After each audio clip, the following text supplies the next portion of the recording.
ina-assure po namin ng Committee on Human Rights ng House of Representatives na gagawin po namin ang lahat para hindi po maulit yung ganitong mga issue.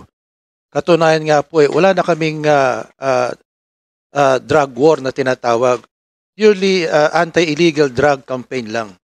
Law enforcement function para rights-based po. Kaya onward po, iba na po yung modalities namin sa law enforcement. Gaya po ng habilin na ating Pangulo na kumbaga nasa rehabilitation, nasa supply reduction strategy at nasa supply reduction strategy na po kami.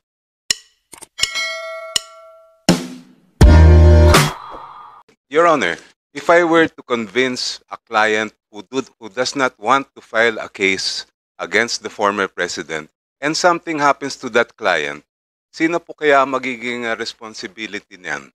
Of course, that would lie on me because I was the one who convinced them. I realize that is why under the law, Your Honor, it is the client's decision to file the case. I realize that, Tony Jokno, but you know what? Naniniwala din po ako that ample protection can be given. Naniniwala rin po ako, if we want justice, the rule of engagement tells us that merong ano yan, merong mangyayari dyan. Pero look, justice must be served, whatever happens. Attorney Conti, di ba? Yes, Your Honor. Your Honor, if I may, totoo po, abogado po kami at responsibilidad naming mag-prosecute ng kung ano mang human rights violation na makita namin na irepresenta ang mga biktima. Pero bago po kami makarating ng korte, kailangan po ng investigasyon. I do realize that. Hindi po kami private investigator. At ito pong investigation ang kinakulangan ng gobyerno ni Duterte. Sa 6,252 na patayan, police operation, noong 2017, 3,000 pa lang. Ilan po ang naimbestigahan? Nung huling hearing, sabi po natin 52. So sa ganung bagal po at ganung liit ng investigasyon, hindi po kami makausad.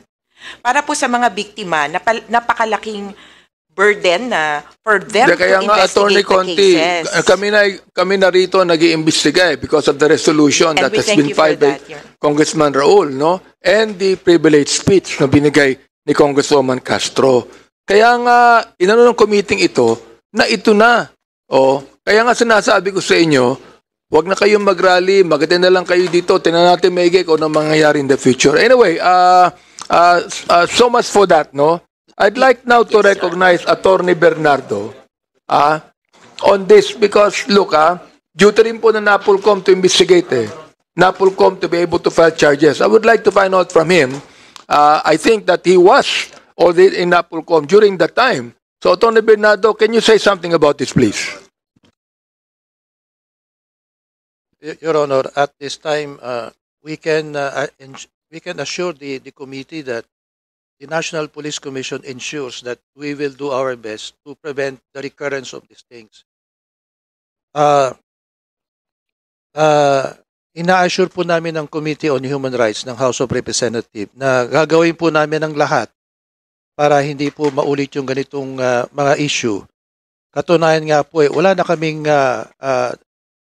drug war na tinatawag.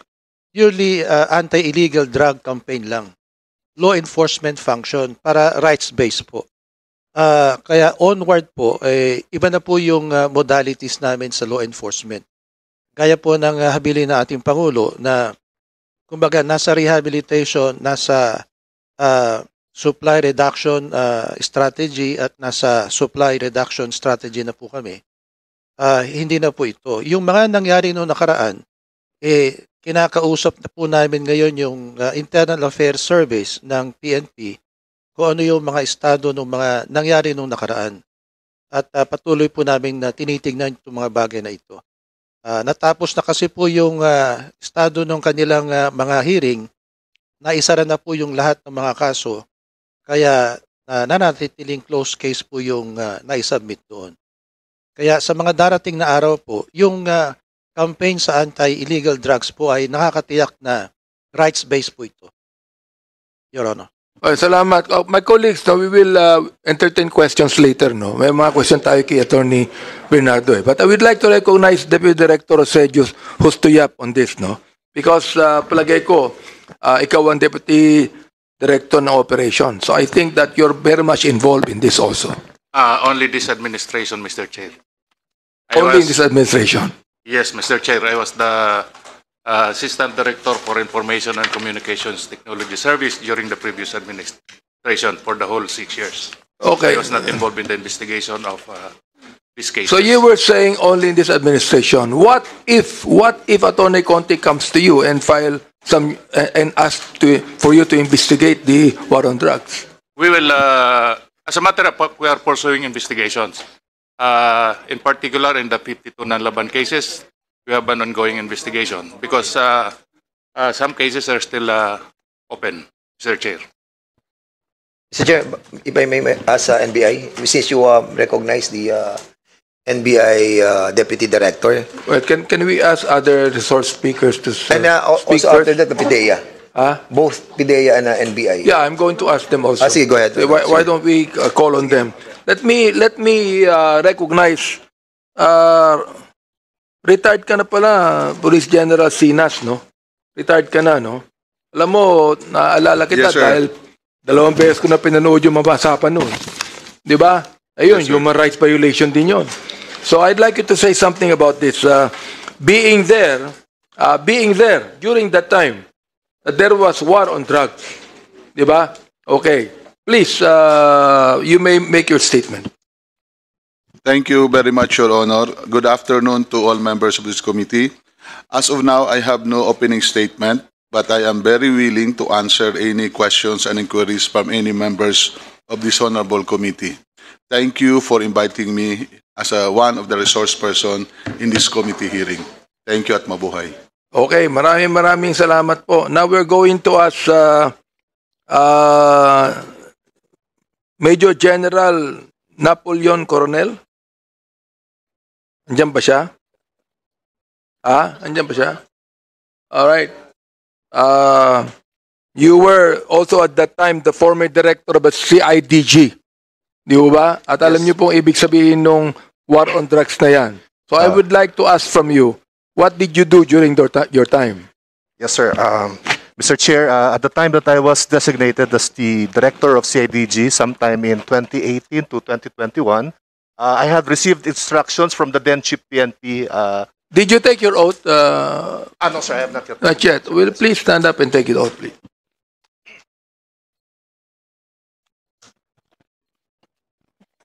Do you solemnly swear to tell the whole truth and nothing but the truth in this hearing? Thank you.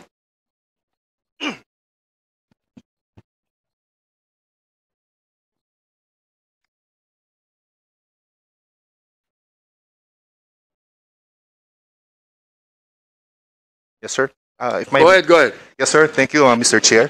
At the time, I have received instruction from then Chief of the Philippine National Police, Archie Gamboa, to coordinate with then Department of Justice Secretary Menardo Guevara in relation to the possible creation of an interagency task force that will review and reinvestigate cases involving extrajudicial killings, sir. As in my capacity as the director of CIDG, I also coordinated with our... You were saying interagency task force? Yes, sir. Who should be the members of that? Sir, can I just check my note? Go ahead.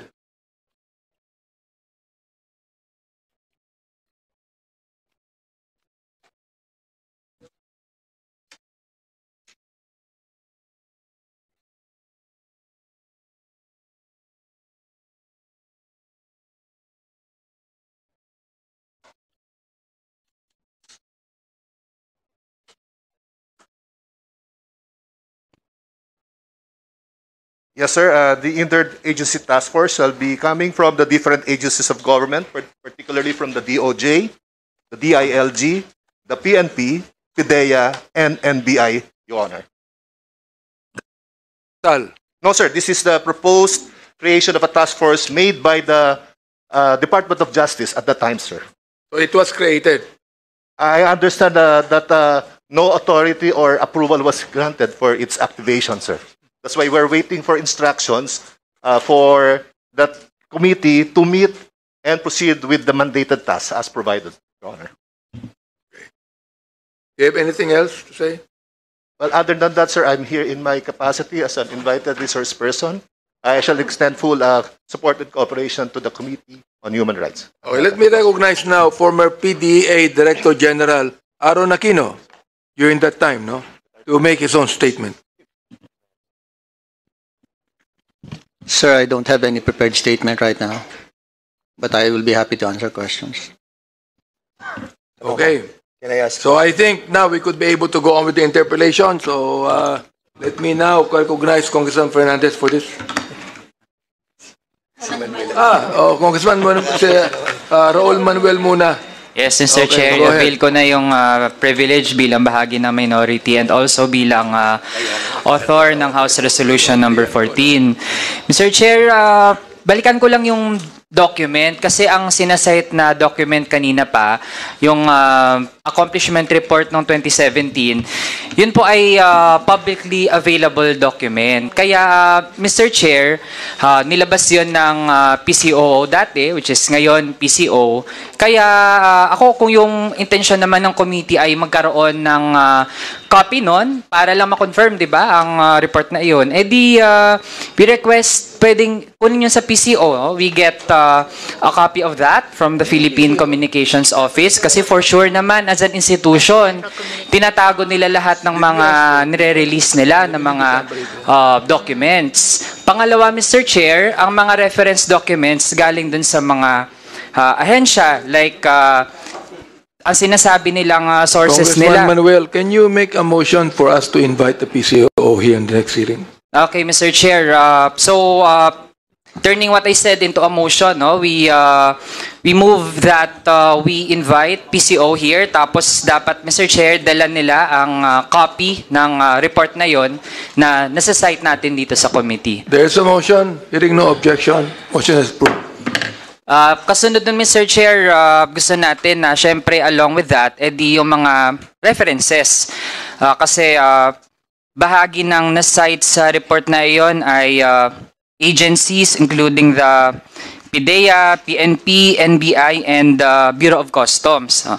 Ang point nito, Mr. Chair, kaya natin gustong ma-cite talaga yung sources dahil nga this is presented as #real numbers. No? Ibig sabihin, Mr. Chair, dahil nga lumalabas ang reports ng mga independent human rights organizations, may kani-kanyang tala, meron din sa media. Pero nung panahon na pinapatupad talaga itong war on drugs, gustong ipakita ng past administration na sila ang may hawak ng real numbers, no? Kaya ginagamit yung hashtag na #real numbers. Kaya, Mr. Chair, if the past administration claimed that the war on drugs was successful, edi dapat panindigan nila itong mga so-called accomplishments. Hindi po pwede na ngayon ay naghanap tayo ng hustisya and accountability dun sa nangyari sa mga biktima. Para bang andali na lang na taguan or i-reject o hindi i-take into consideration itong mga numbers na dati ay pine-present bilang mga accomplishments. Now, Mr. Chair, I'd like to proceed with my other points. Actually, I'd like to refer to the document which is the basis for the war on drugs. Mr. Chair, I'd like to direct my question to the former PNP chiefs who are present dito sa ating committee. Mr. Chair, I think nandito po si former PNP chief. Actually po, dala po sila Oscar Albayalde and De Bolsinas. Mr. Chair, I'd like to confirm na ang unang pinagbatayan na circular ay itong Command Memorandum Circular number 16 series of 2016. Tama po ba?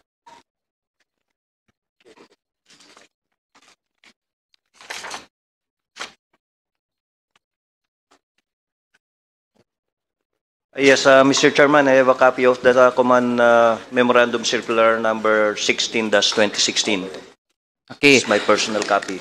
Mr. Chair, ito po ang tinatawag na Oplan Double Barrel. Tama po ba? Yes, Mr. Chairman. And Mr. Chair, this consists of two parts. Andyan po ang Oplan Tokhang tsaka ang project HVT o High Value Target. Yes, Mr. Can they confirm? Okay. Mr. Chair, tanong po natin dun sa pagpapatupad ng Oplan Tokhang. Ano-ano po ba ang mga steps na tinitake ng police as prescribed by CMC 16, 2016?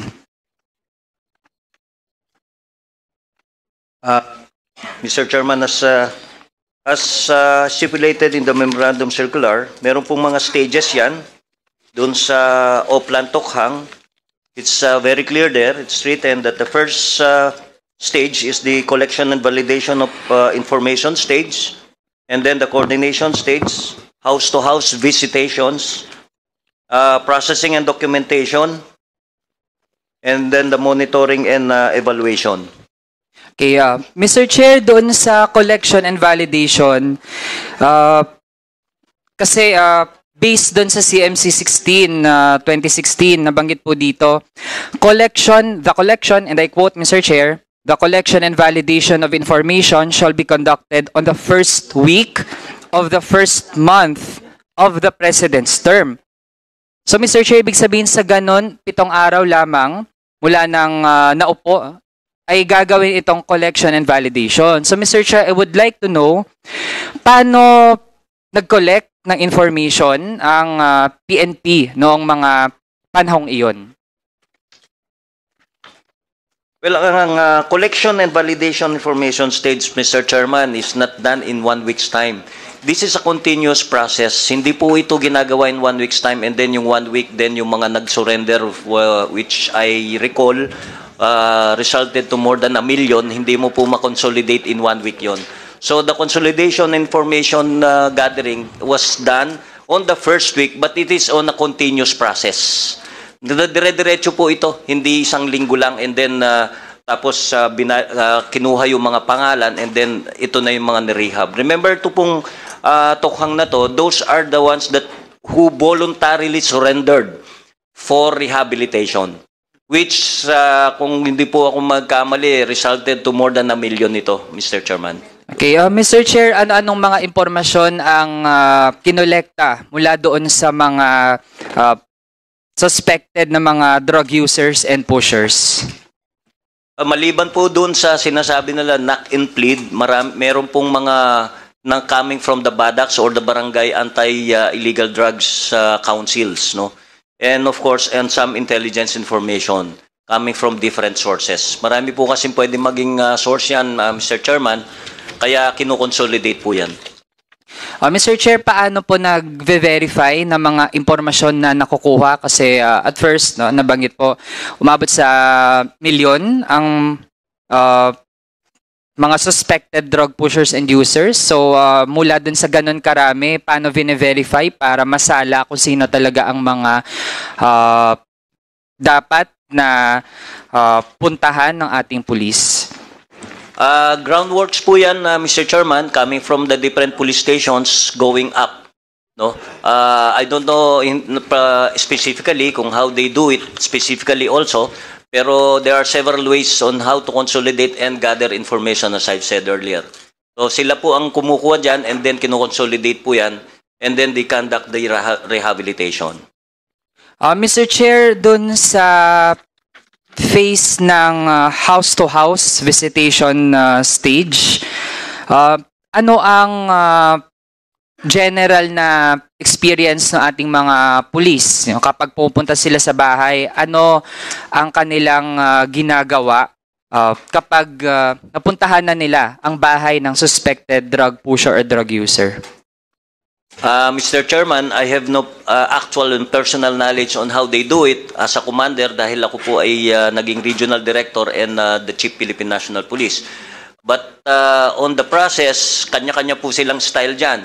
Although ang nakasaad po dito is only knock and plead. Yun po ang ibig sabihin kasi ng tokhang. It's a Bisayan word which means knock and plead. Wala pong sapilitan ito, Mr. Chairman, and they do it I know they do it randomly in different houses. Kaya wala po silang search warrant, yes, but because they knock and plead. Wala pong sapilitan na nangyari dito, Mr. Chairman. Okay, Mr. Chair, tanong po natin kasi batay sa CMC 2016 sa processing and documentation stage, and I quote, Part 4A, all suspected drug personalities who shall voluntarily surrender shall be required to fill out a voluntary surrender form. So, Mr. Chair, tanong po natin, paano po yung mga hindi voluntarily na magsusurrender? Ano po ang ginawa sa kanila ng police? That I have no knowledge of, Mr. Chairman, because as you have said, they did not surrender. So wala po kaming information on that, Mr. Chairman. I think, Mr. Chair, since ito ay operasyon na pinamumunuan ng police, then dapat meron po tayong makuhang sagot. Dahil nga, Mr. Chair, meron silang listahan ng mga suspected na drug pushers or users, and as said, sabi po nila, verify po yun, di dapat handa po tayo sa mga kung ano mga senaryo. Kasi pag hindi po natin nalalatag ng maayos yung proseso, doon pa lang, ibig sabihin pwede yung maging prone sa misinterpretation o pwede pa nga ay magkaroon talaga ng mga violations ng karapatan ng mga kababayan natin kapag in-implement na ito sa iba't ibang bahagi ng bansa. So, Mr. Chair, gusto ko lang i-reiterate yung tanong na okay, sabihin natin, may mga pinuntahan sa bahay, nag-fill out ng voluntary surrender form. Meron po bang mga hindi nag-surrender at ano po yung nangyari sa kanila? Well, yung pong hindi nag-surrender, we presume that they don't need to be rehabilitated, Mr. Chairman. Yung pong nag-surrender sa amin is yung mga who voluntarily surrendered because they want to be rehabilitated. And they were all actually accommodated. Lahat po nung nag-surrender are all documented. And I'm sure the different police stations still have those documents, Mr. Chairman.